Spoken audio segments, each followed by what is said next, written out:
Hey, what's up YouTube? Welcome to Beyond the Booster Vlog, episode 2, Electric Boogaloo 22. It's been a week. I'm now 30. I have felt like I've aged about 30 years actually after the weekend with my friends, and I'm very hungover still to this day. Definitely 30 has its lovely little claws inside me because, yeah, I'm not a spring chicken anymore. I just don't bounce back. So you young whippersnappers, enjoy being able to go on a night out and get back up the next morning and do all the things you love doing, because it does last forever. And I remember hearing that and going, yeah, it does. You're just weak-minded, and you're not. It hurts. So obviously in the general space of Eddys Emporium, it's been a really good week. We've been making sales, obviously leading up to Christmas as anticipated. It's a busy time of year. Sold the Chocobo bundles pretty almost immediately. Again, tried to make them all as affordable as possible. Try and go for retail, if not below, where possible. And yeah, it's obviously showing that I do get out there in terms of a storefront if I do get the right items and price them competitively enough that everyone feels that they're getting a fair point. So that's part of my strategy, and that's working well. Outside of that as well, just got the Persona 3 Reload and the Freerun Y Schwartz sets. They're on my store live now and they're below retail. So yeah, the goal for me is to make sure that my store is specifically the cheapest place that you can get stuff that I sell. I'm not always going to be the best on the market. I appreciate that. Some people fire sell. I know some people on YouTube that I can only imagine that they're overexposed to their commitment to that set and it's not pulled off, because what I don't get is how some people on YouTube sell for such a cheap price, because I look and I go like, I'm not willing to even compete with that just on the basis that it will cost me money to price it at the same level you. I can only imagine that's because they're trying to cycle because they've got a lot of commitments coming up next, or, you know, fire selling, whatever that is. But yeah, don't try and compare yourself to them in them sort of instances. They either have a ridiculous amount of supply or they've got them off the back of a bus and they're not getting them through like legitimate means. Also, I should have the Secret Lair cards coming. So I think the ones I ordered was Ghost of Tsushima, the God of War Norse, and the Horizon Zero Dawn ones. I only got a few of them because I know Secret Lair is really sought after, but I'm just testing the waters to see if that is something people like. I know it's really hype, but, you know, it depends on what type of set there is and obviously the market appeal versus the IP within it, because it is obviously a universe is beyond in the way that it acts it. So I need to make sure that, well, as a first time, quite like them people on eBay, potentially, you don't overexpose yourself. I also went through the site, updated card pricings and things like that to make things more competitive, especially around the graded area. Like, you'll find there's a lot of kind of like £20 sub 20 cards that you can buy of the graded things. Great stocking fields. This is kind of like the area is like, I want it to be like people from a low income background can still have access to, you know, cards for the, you know, that'd be for the kids, you know, just at Christmas time, whether they don't care whether it's a PSA 10, it's not going to break the bank, but the idea is it shouldn't just be for people with money. So, you know, if I can make £5 here but make a kid happy, I'll happily lose a tenner, 20 quid, because it's what it's about. And then you, as a obviously a business owner, you can use that in a volume game. If you become known as a person that sells fairly priced slabs and, you know, it's a good place to go, it's trustworthy, that is a business incentive in itself. So obviously I'm not white knighting the situation here. There is an opportunity there to be a good person, hopefully, but also maybe a market opportunity. I could be completely wrong, but, you know, it's worth a try if people get something for an affordable price. But on that note, I think there's something that I need to do, especially on slabs, because slabs are probably obviously the one that fluctuate most with the market. So if you go to the mid to higher ones, I want something to be able to scrape data on those slabs or cards that are at that grade and then that give me kind of a price indicator that I can kind of check on a weekly basis when you do inventory, because right now I don't have it automated in a way that isn't incredibly time consuming with manual checks. So usually I kind of set at a price and go, I'm happy making that much money. And then if the market, it booms. Good example was the Temporal Forces Gengar full art. It just spiked for some weird reason. It's Gengar, they always go up. But I was like, this is the price I want to sell it for. I'm happy sitting on it for a long time. It's, relatively low investment in terms of cost, and it eventually made me money. But, arguably you could make more if you were tracking that on a regular basis and kind of knowing that it's going up. There could have been more money there. But that's a future nice to have, I think. There is obviously way more things I need to be prioritizing at this moment in time. And on that note, I think I need to do more active work on the website. One thing that I always find funny is when you are clicking around your site, you kind of hyperfixate on micro nuances. And one thing I would like is a entry slideshow, but not one I update with every kind of thing or set that's coming out, because that wouldn't be achievable for me or measurable in a way that I won't be able to keep up with it. So I want to be able to have something that will kind of let you know that I've got a YouTube. If you want to know that I'm a first time buyer on my site, you can go here and look at me do this. And, a guy hopefully interprets not as a scam artist, look at my Trustpilot, nearly 5-star in there, 27 non-stop 5-star reviews.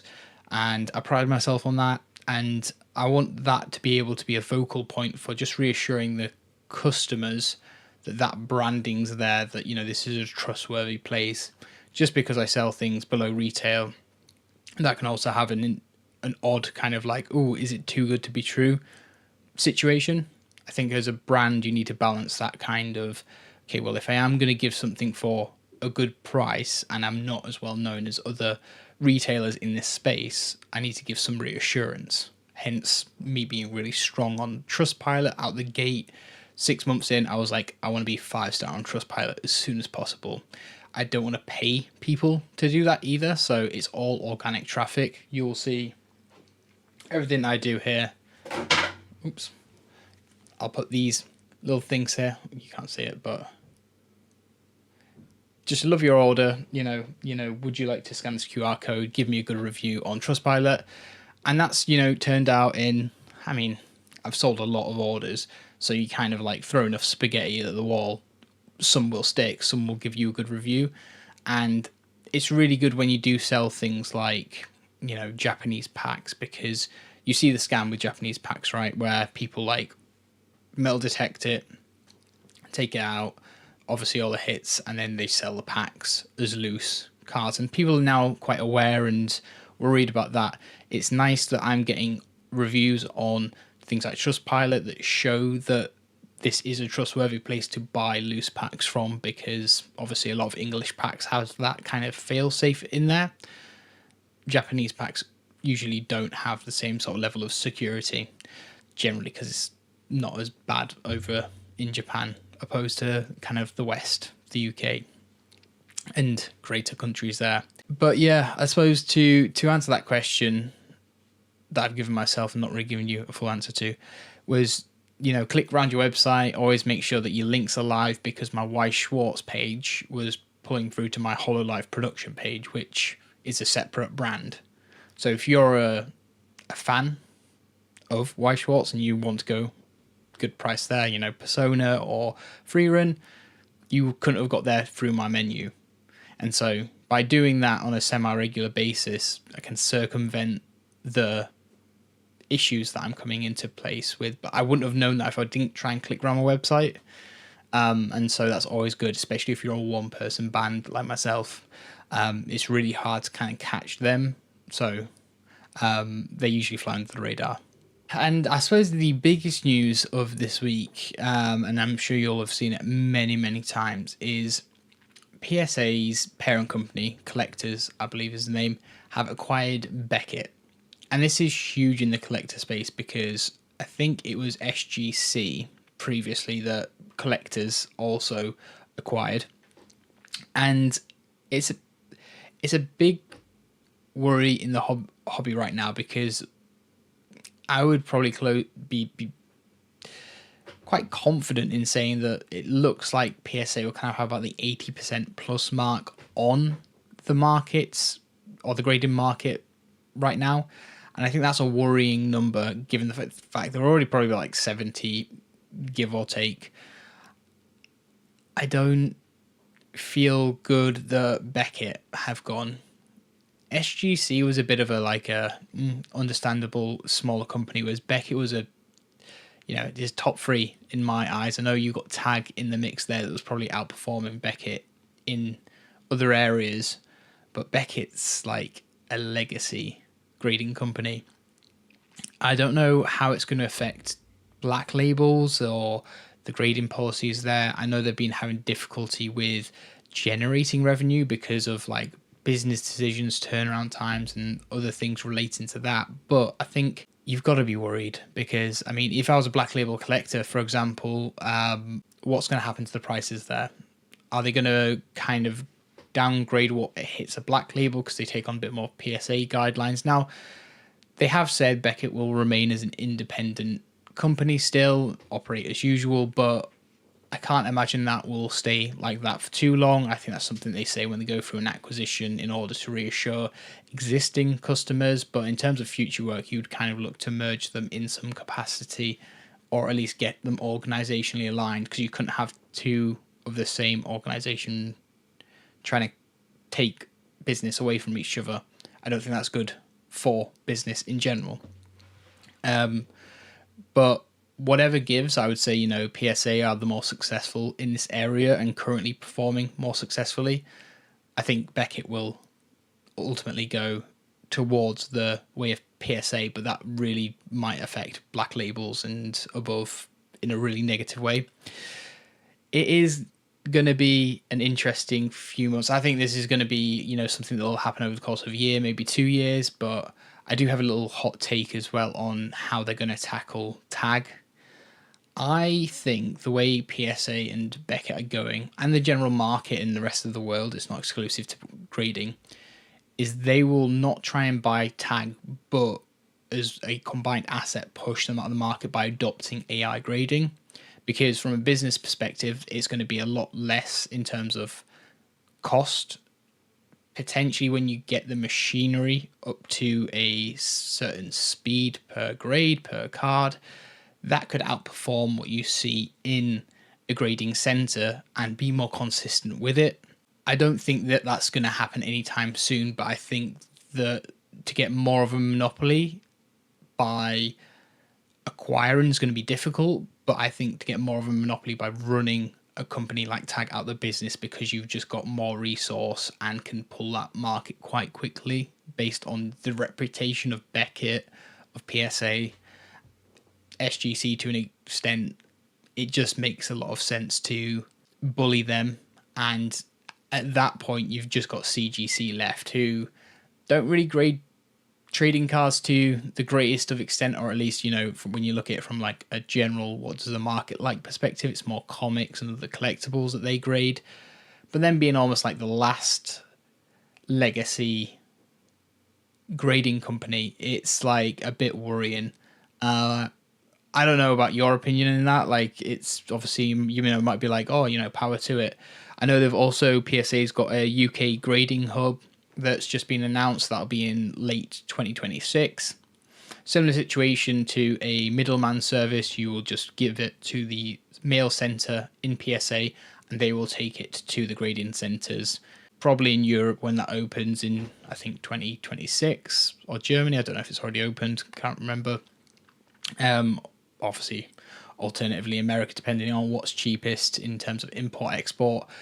That's going to be good. I'm excited for that. I know that's going to be something that is a later down the line kind of thing again, but it's nice to have access to it. I know middlemen services as well kind of put out announcements to say that they're not worried. I know Ace Grading, they put out a statement, or Randolph made a comment on the situation saying, they're just committed to becoming the best. And I think sometimes by making a post like that, you do kind of show you're a tiny bit worried on that basis. But I do think Ace has been established enough long enough to be able to not worry. And by Beckett being took up in that market, I think that could also open up the opportunity for Ace or other companies to fill that gap, because if you're looking at it as an organizational perspective, you know, there's a gap now where Beckett was, because it's now part of Collectors, or PSA, I'm just going to call it like that. You're going to see the businesses kind of start to move and make plays, I think. But Ace, MGC, other companies, you know, it's a good opportunity for them. It's, you know, there's a lot of questions being asked, but I think, you know, personally, based on the market right now, I know Ace could potentially take that spot if they play their cards right. But yeah, it's all too early days to kind of do that. It's all speculation. But yeah, I think my hot take, Beckett will become PSA in an organizational sense, operationally speaking. And I think in a long-term play to remove tag from the game, I think they'll adopt AI grading to make operational costs lower, but also bully other people to gain a monopoly. It's interesting, very interesting. And that's it for the episode today. I'm going to go edit this one. I'm going to go rest. I say rest. I'm going to go add the secret layers, remaining ones, to my website, and hopefully get a good night's sleep, because I'm old. I'm an old soul now. My eye bags are only getting bigger. Right, catch you on the next vid. Ciao.